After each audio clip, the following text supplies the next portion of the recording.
আর আপনি বলতেছেন কে বলেছে যে মুর্শিদ তোমাকে সুপারিশ করে জান্নাতে নেবে? আমার নবী বলেছে, আল্লাহর নবী বলেছে, পীর মুর্শিদ আল্লাহর ওলিরা আমাদের তরায় নেবে। ঠিক কি না বলে? ওয়াজ করার সময় ব্যালেন্স করে কথা বলতে হবে। আপনি মাহফিলে বলে দিলেন হুজুর আব্দুল কাদের জিলানীর মুরিদ হলে আপনার আর কোনো ভয় নাই। আল্লাহর ইজ্জতের কসম, প্রথম যেই দিন এই কথা শুনেছি আমি তখন অনেক ছোট।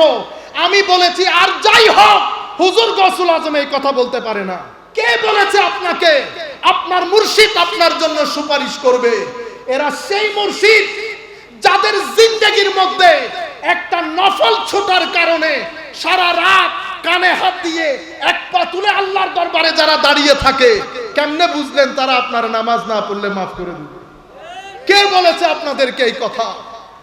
যারা বছরের পর বছর, মাসের পর মাস সোনার বিছানা ত্যাগ করে একাকিত্বে আল্লাহর শরণে গুম হয়ে যাওয়ার জন্য পাহাড়কে বেছে নেয়, তারা কেমনে আমার মতো বেগাইরত নামাজ পড়ি না তাদেরকে বরদাস্ত করবে? কখনো না। আপনারা ভুল তরিকত বুঝেছেন। কোন দরবার, হুজুর গৌসে মাইজবান্ডারি তো অনেক দূরের কথা, কোন দরবার, কোন হক্কানি আলেম এটা কখনো বরদাস্ত করবে? আপনি ভুল বুঝেছেন। আপনি ভুল বুঝেছেন। গৌসে আজম শেখ আব্দুল কাদের জিলানী। আমাদেরও একটু সচেতন হতে হবে। যা মন চাই, যেখানে আমি কত এডিট করে করে কথা বলছি, সব কথা তো সবাইকে বলা যায় না। আপনি মাহফিলে বলে দিলেন হুজুর আব্দুল কাদের জিলানীর মুরিদ হলে আপনার আর কোনো ভয় নাই। আল্লাহর ইজ্জতের কসম, প্রথম যেই দিন এই কথা শুনেছি আমি তখন অনেক ছোট। আমি বলেছি আর যাই হোক হুজুর গৌসুল আজম এই কথা বলতে পারে না। আমার নবী যেখানে বলে নাই আমার উম্মতের জন্য কোনো ভয় নাই, পেরেশানি নাই, সেখানে হুজুর গৌসুল আজম কেমনে বলবে আমার মুরিদের কোনো ভয় নাই? পরে দেখলাম বলেছে, কিন্তু যাকে আমি মুরিদ বলেছি তাকে বলে নাই। মুরিদি আমার মুরিদ, লা তাহাফ, ভয় নাই। মুরিদকে হায় হায় হায়, হুজুর এটার উপরে লিখেছে আল এরাদা, আল মুরিদ ওয়াল মুরাদ। এটার উপরে হুজুর পৃষ্ঠার পর পৃষ্ঠা লিখেছে মুরিদ কাকে বলে। এক কথাই যদি বলি, মুরিদ সেই ব্যক্তির নাম যেই ব্যক্তি নিজের চাওয়া পাওয়াকে ছেড়ে দিয়ে আল্লাহর চাওয়া পাওয়ার মধ্যে নিজেকে ফানা করে বাকার স্তরে পৌঁছে গেছে, তাকে মুরিদ বলে। আমি কোন মুরিদের তালে আছি? সুতরাং বক্তা আমি নিজেকে বলছি সাবধান হও জবান ইউজ করতে, কারণ আপনার এই বক্তব্যটা রং জায়গায় নিয়ে মানুষকে বোঝানো হয়েছে, হে মানুষ দেখো এদের বক্তব্য, এদের মুরিদের বলে কোনো ভয় নাই। কেন বলছি? আমাকে এই কথা ইন্ডিয়ান এক ছেলে দেওবন্দের, অনেকক্ষণ কথা হয়েছে, শেষ উনি আমাকে বলছেন, দেওবন্দের অনেক বড় আলেম, আমরা তো ছোটখাটো লোক, আমাকে বলতেছে হুজুর তাইলে একটা কথা বলেন, মুরিদি লা তাখাফ আল্লাহ, এটার ব্যাপারে আপনার অভিমত কি? তা আমি বললাম অভিমত দেব পরে, আপনি আগে বলেন এই কথা আপনি কোথায় পড়েছেন? আমি শুনেছি। তা আপনি তো বড় জুলুম করেছেন আমার গৌসের উপরে। কেমনে? আল্লাহ মুনি যেই কিতাবে পড়েছেন অন্তত ওই কিতাবটা পড়ে আসতেন, ওই কিতাবটা পড়ে আসতেন। তারে কি আর বলতে পারছি? আপনি সুন্নি হলে না বলতাম সুন্নিদের পড়তে হয় না, সুন্নিদের পড়তে হয়, একদম পড়িয়েন না, কোনো দরকার নাই। কারণ আপনার আমার জন্য তো আমার নবী দাঁড়িয়ে আছেন সুপারিশ করার জন্য। নিজের নাতিকে তলোয়ারের নিচে দিয়ে দিয়েছে, আর আপনি নামাজ না পড়লে আমার নবী ওখানে দাঁড়িয়ে আছে আপনার সুপারিশের জন্য। সৈয়দনা আসগর, সৈয়দনা আকবরকে তলোয়ারের নিচে দিয়ে দিয়েছে, ফারুক আজম জিন্দেগি দিয়ে দিলেন, ওসমানে গনি জিন্দেগি দিয়ে দিলেন, আলী কাররামাল্লাহু ওয়াজহাহুল কারীম জিন্দেগি দিয়ে দিলেন, ইমামে হাসান জিন্দেগি দিলেন। আপনি কেমনে চিন্তা করলেন নামাজ না পড়ে আপনি গুড়গুড়িয়ে বেহেশতে ঢুকে যাবে? হে যুবক, আপনাকে ভুল বোঝানো হয়েছে। আমার নবী শাফাআত অবশ্যই করবেন, আমরা গরিবদের জন্য করবেন, কিন্তু আমি এরকম বেগাইরত হয়ে আমার নবীর সামনে কেমনে দাঁড়াবো?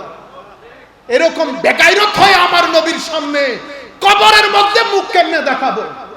আমার নবীর দরবারে সাহাবী আসলেন, বলতেছেন ইয়া রাসূলুল্লাহ কি করলে বেহেশতে যাব? আমার নবী বললেন লা ইলাহা ইল্লাল্লাহ মুহাম্মাদুর রাসূলুল্লাহ, সালাত, যাকাত, সওম, হজ, আর কিছু আছে? কোনাই। ইয়া রাসূলুল্লাহ, কথা দিলাম বেশিও করব না কমও করব না, তবে এই জিনিসটাকে ছাড়ব না। বেচারা হাসি আনন্দে দরবার থেকে চলে যাচ্ছে, আমার নবী আনন্দে দেখাচ্ছে, হে মানুষ দেখো, জান্নাতি দেখো, এই জান্নাতিকে দেখো, সেই ব্যক্তি জান্নাতি। এখন আপনি নামাজ নাই, দোয়া নাই, হজ নাই, যাকাত নাই, ঘুষ নেন, রিশওয়াত নেন, গালাগালি করেন, অশ্লীলতা করেন, এত কিছুর পরেও আল্লাহ যে জমিনের মধ্যে আমাদেরকে থাকতে দিয়েছে, লাখ সিজদা আল্লাহর দরবার, সুপারিশ, শাফাআত এত সহজ বিষয় না। যদি সহজ বিষয় হইতো ইমামে হুসাইন কারবালার প্রান্তরে যেত না। সম্মানিত উপস্থিতি, এই আইটেম দিয়ে মুহাম্মদুর রাসূলুল্লাহ সাল্লাল্লাহু আলাইহি ওয়াসাল্লামের পরে তরিকত এবং তাসাউফের পুরা দরবারগুলোকে এই প্রজন্মের কাছে ভণ্ড বলে প্রতিষ্ঠিত করে দিয়েছে, ভণ্ড বলে প্রতিষ্ঠিত করে দিয়েছে। এখন এই জায়গায় আঘাত আমাদেরকে হানতে হবে, কারণ আমরা এই জায়গার জন্য দায়ী। সুতরাং প্রত্যেক যুবক আজকের পর থেকে আমরা বেনামাজি থাকব না। সূরা ফাতিহা শিখবেন, কোরআন কেমনে পড়ে শিখবেন, তিলাওয়াতে কোরআন ছাড়া যেন কোনো দিন না যায়। আপনার কথা কি বলবো, আমি নিজেও পড়ি না। হায় হায়, এমন জমানা এসেছে, এমন জমানা এসেছে। তাসাউফের কিতাব, আমি সুফি, জিন্দেগিতে একটা তাসাউফের কিতাব পড়ি নাই। আমার গৌসুল আজমের মনে কষ্ট লাগবে না, আমি এত কষ্ট করে কিতাব লিখে গেলাম। সাধারণ মানুষ দূরের কথা, আমরা যারা বক্তব্য দেই, আমিও জীবনে পড়ি নাই। তারে বলছি, আপনি এত কথা আমাকে যে বলতেছেন, যেই কিতাবের মধ্যে উনি মুরিদিলা তাখাব আল্লাহ বলেছেন, সেই কিতাবের মধ্যে উনি মুরিদের সঙ্গও দিয়েছেন। আপনি মুরিদের সংজ্ঞাটা পড়ে নেন। আপনি আমাকে দেখান, আমার কাছে এখানে ছিল বই, আমি বললাম পড়ে দেখেন। আল মুরিদ ওয়াল মুরাদ, মান হুয়াল মুরিদ ওয়া মা হুয়াল মুরাদু ওয়াল মুরিদ। মুরিদ কাকে বলে, মুরাদ কাকে বলে, উনি যখন পড়েছেন উনি বলছেন ইন্না লিল্লাহি ওয়া ইন্না ইলাইহি রাজিউন। আমি দুঃখ প্রকাশ করছি, কিন্তু আপনাদের বুঝানি তো ভুল। আপনি যখন মুরিদিলা তাখাফ আল্লাহ বলেন, তখন যদি মুরিদ কাকে বলে এটাও বুঝিয়ে দিতেন, আমার মধ্যে এই ধরনের দুর্দশা পয়দা হইতো না। আখলাক, এই তিন জায়গা থেকে ষড়যন্ত্রটা হয়েছে। হয়ে আমাদের আখলাক, টিভি নাটকগুলো দেখেন, এই 10 বছরের মধ্যে টিভি নাটকগুলো অশ্লীলতার সমস্ত হদ ক্রস করে ফেলছে। কারণ বিশ্ব তাকিয়ে আছে তরুণ প্রজন্ম যেন কোনোভাবেই খানেকামুখী হইতে না পারে। খানেকাগুলো বন্ধ করে দাও। খানেকা বন্ধ করার জন্য আমাদের এখানে আরেকটা কনসেপ্ট দেওয়া হয়েছে, তাবলীগে দ্বীন। তাবলীগে দ্বীন এটা কোথায় হয়? এটা মসজিদে হয়। একই জিনিস, উনি যাহা করেন ইনিও তাহা করেন। ফারাক শুধু এতটুকু, একজন শুধু আয়াত বলেন, আরেকজন মুখে আয়াত পড়েন, সিনা দিয়ে আয়াতের নূর ট্রান্সফার করেন। একটা হচ্ছে কোরআন, আমার নবী গদিরে খুমের মধ্যে বলেছে কিতাব আল্লাহ ফিহিল হুদা ওয়াল নূর। কোরআনের মধ্যে কি কি আছে? কোরআনের মধ্যে হেদায়েত আছে, কোরআনের মধ্যে নূর আছে। এখন নূর কি এমনি বের করতে পারবেন?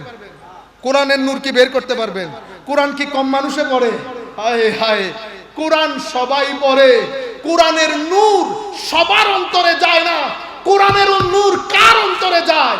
আমার নবী বলছেন ওয়া আলু বাইতি, একটা কোরআন আর একটা নূরে কোরআন, একটা কোরআন আর একটা নূরে কোরআন, দুটি জিনিস রেখে যাচ্ছি। কোরআন থেকে কোরআন পড়বা, আলে রাসূলের সিনা থেকে কোরআনের নূর নিবা। দুইটা যখন একসাথে হবে হেদায়েত হবে। দুইটা যখন একসাথে হবে হেদায়েত হবে। তুমি পথভ্রষ্ট হবে না। শুধু কোরআন নূরহীন, নূর এবং কোরআন প্লাস হেদায়েত, হেদায়েত হলে আপনি পথভ্রষ্টতা থেকে বেঁচে যাবেন। সেই নূর বিতরণের জন্য আউলিয়ায়ে কেরাম যেখানে গিয়েছেন খানেকা খুলেছেন। খানেকা হচ্ছে নূরে কোরআন বিতরণকারী, মাদ্রাসা হচ্ছে কোরআন বিতরণকারী। এক জায়গা থেকে কোরআন শিখবেন, আরেক জায়গা থেকে নূর নিবেন। কোরআন এবং নূর যখন একসাথে হবে হুসাইনিয়ত হবে।